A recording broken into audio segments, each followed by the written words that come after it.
Good morning students. आज हम फिर लेकर आए हैं बीए फर्स्ट सेमेस्टर के इकोनॉमिक्स की क्लास। कल हमने देखा था कि कीमत मांग क्या है। आज हम उसके दूसरे प्रकार के बारे में देखेंगे। तो वो है दूसरा प्रकार है हमारी आय मांग। आय मांग के बारे में हम जानकारी लेते हैं कि आय मांग क्या है। आय इनकम।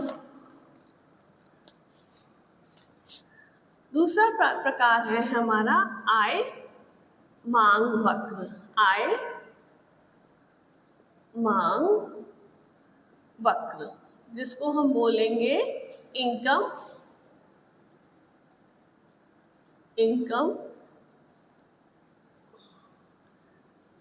Demand curve. अब इनकम डिमांड कर्व क्या है इसको समझते हैं। तो इनकम डिमांड कर्व में हमारी आय जो है वो अगर कम है तो हम कम वस्तुओं का उपभोग करेंगे, हमारी वस्तुओं की जो मांग होगी वो कम होएगी। और इनकम अगर बढ़ जाती है, ज़्यादा है, तो हमारी डिमांड ज़्यादा हो जाएगी। मतलब कि हमारी आय डिमांड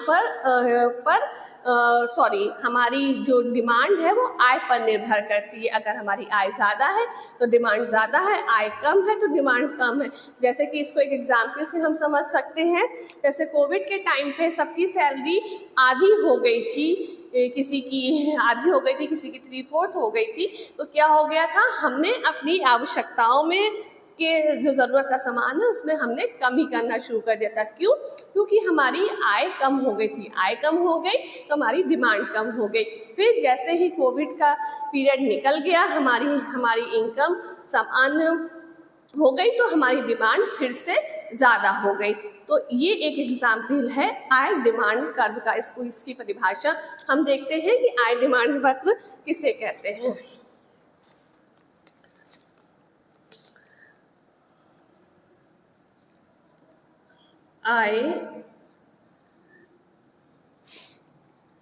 आय मांग का अर्थ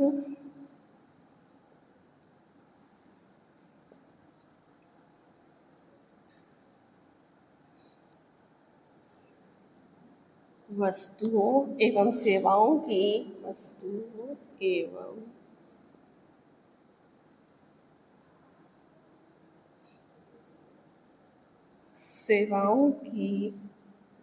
उन मात्राओं से लगा सेवाओं की उन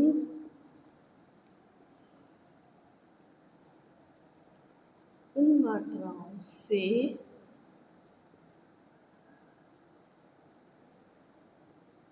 लगाया जाता है।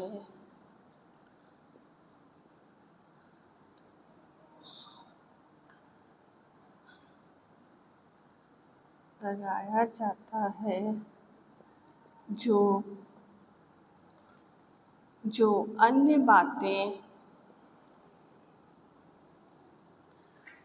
बातों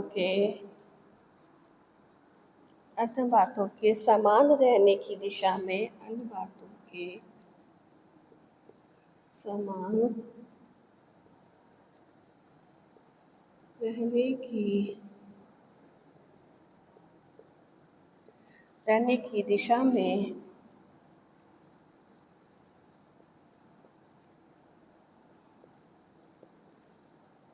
उपभोक्ता दी गई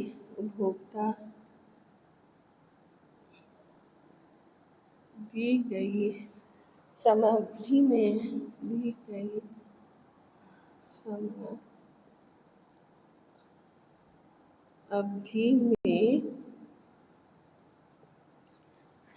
अपनी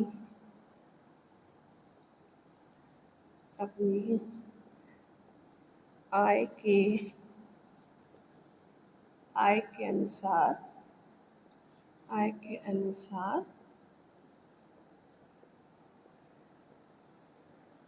खरीदता है। आय मांग वक्र क्या है? आय मांग वक्र का अर्थ वस्तुओं एवं सेवाओं की उन मात्राओं से लगाया जाता है जो अन्य बातों के समान रहने की दिशा में उपभोक्ता की दी गई समयावधि में अपनी आय के अनुसार खरीदता है।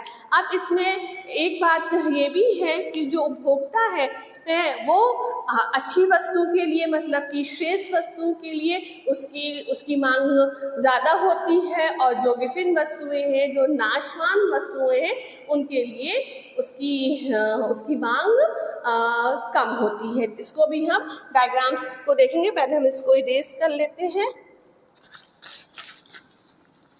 आय मांग जो कर्म है वो दो वस्तुओं में हम देखते हैं। पहला है हमारी शेष वस्तुओं के लिए, ये है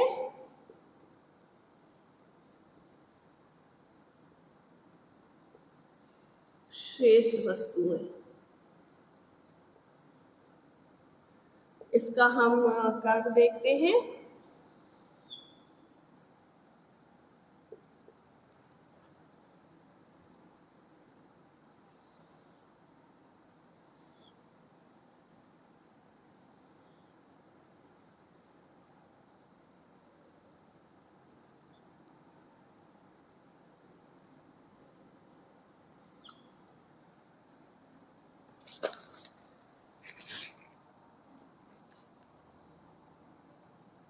यहाँ पर है आय स्तर।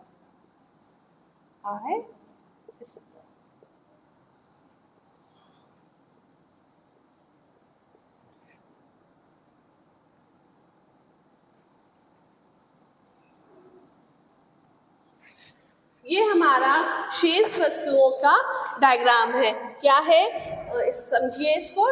इसमें हमारी जो डी डिमांड कर्व है वो बाएं से दाएं नहीं, दाएं से बाएं ऊपर की तरफ बढ़ रहा है। क्यों? अब देखिए, ये हमारे उपभोक्ता का आय स्तर है और ये उपभोक्ता की मांग है। अब यहाँ पे मान लो उपभोक्ता की ये वस्तुओं की मांग है। अगर उपभोक्ता का आय स्तर कम है तो उसकी मांग भी कम है। ये शेष वस्तुओं के लिए है। और उपभोक्ता की आय अगर OY से बढ़कर OY1 हो जाती है तो उपभोक्ता की मांग भी OQ से बढ़कर OQ1 हो जाती है। तो ये क्या है? ये शेष वस्तुओं की मांग हम देख रहे हैं। अब इसके बाद आती है घटिया वस्तुओं की मांग, जिसको हम निम्न वस्तु भी कहते हैं। उसका भी डायग्राम हम देख लेंगे।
ये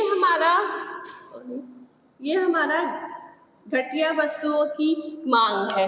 क्या मांग है? अगर हमारी घटिया वस्तुएं कौन सी वस्तुएं होती हैं? जो खराब, जिनको हम इस्तेमाल तो करते हैं वो बहुत अच्छी क्वालिटी में नहीं होती हैं। जैसे कि अगर हम अंगूर का बंच ले लें तो वो जो बंच में है वो अच्छा अंगूर है तो वो शेष वस्तु में आ जाएगा, और जो गुच्छे के बाहर ऐसे बना के रखा गया है तो वो हमारा घटिया वस्तु में आ जाएगा। मोटा अनाज, मोटा कपड़ा, ये सब चीज़ें क्या है? घटिया वस्तु में है। तो ये जब उपभोक्ता की आय कम होती है तो वो ऐसे वस्तु का इस्तेमाल करता है जिसमें हमें कम कीमत देनी पड़े।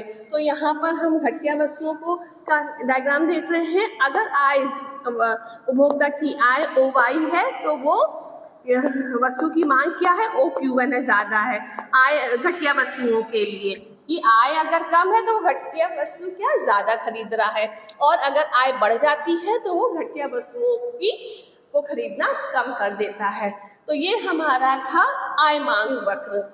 आय मांग वक्र में हम दो प्रकार की वस्तुओं को देखते हैं। पहली है शेष वस्तुएं, दूसरी है घटिया वस्तुएं। जो शेष वस्तुओं का ये डायग्राम है, इसको हम एंजल कर्व के नाम से भी जानते हैं। इसको हम एंजल वक्र